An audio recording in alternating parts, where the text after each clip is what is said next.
Мақсатқа не жеткізбейді? Мұрат, мақсат жайлы көп естігенбіз. Өзіміз де жиі айтамыз.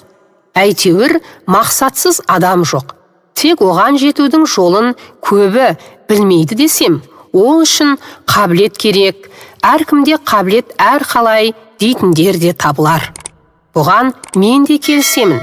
Әйтсе де, неге мектепте оқу озаты атанып, мұғалімдер келешегінен көп үміт күткен талай білгішпектер өмірден өз орнын таппай сандалып жүр? Оларда қабілет жоқ деуге аузым бармайды. Ендеше неліктен мақсат жеткізбейді? Байқаған адамға мақсатқа жеткендердің өмір жолы ұқсас та, мақсатқа жете алмағандардың соқпағы сан қилы. Әл-Қисса. Бір жолы Әзірет Әлі мешітке қашыр мініп келеді. Қашырды қай жерге қалдырсам екен деген оймен төңірекке көз салғанда көлеңкеде отырған бір мүсәпірді байқайды. Дереу жанына барып, қашырым қашып кетіп жүрер, немесе еріккен біреулер мініп кетіп жүрер, сізге тапсырайын, аманатым болсын деп, әлгі мүсәпірдің қолына жүгенін ұстатады.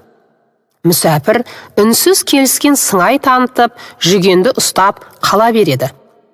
Әзірет Әлі алаңсыз намазын оқып болып, дұға жасай бастағанда, әлгі мүсәпірді есіне алады. Қалтамдағы 2 дирхамды осы кісіге берейін, бір мұқтажына жаратсын деген ойға іштей бекініп, мешіттен шығады. Қашырын қалдырған жерге келсе, мүсәпір жоқ, жүгенсіз жануар ғана тұр. Жүгенді кім алғанын іштей сезсе де, күдікке бой алдырмайды. Тек мүсәпірдің бұл келгенше күтпегеніне қынжылғандай болады. Әттеген ай деген Әзірет Әлі бір амалдап үйіне жетіп алады. Келе жақын бір көршісін базарға жұмсайды.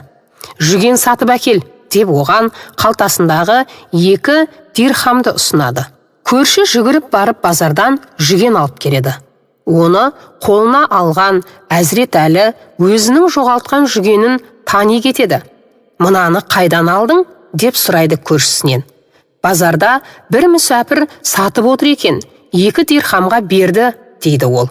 Сонда Әзірет Әлі жүгенді сатқан сол мүсәпір екенін түсінеді де.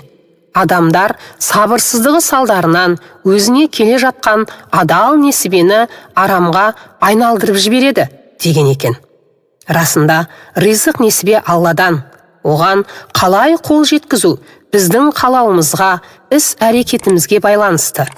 Әлгі мүсәпір тағы 5 минут күткенде 2 дирхамды алар еді. Бұл өз үшін адал ризық болар еді. Ұрлық жасап, оны базарға апарып сатқанда да, алғаны сол 2 дирхам. Бірақ енді адал емес еді. Кейде мен адамдарды мақсатқа жеткізбейтін де, осындай сабырсыздығы мен мақсатқа адал еместігі ме екен деп ойлап қаламын. Қонақбай Қожанияз. Оқыған Гүлбибі Әбусайылқызы. Ұнаса лайк басып, арнама тіркеліп кетуді ұмытпаңыз.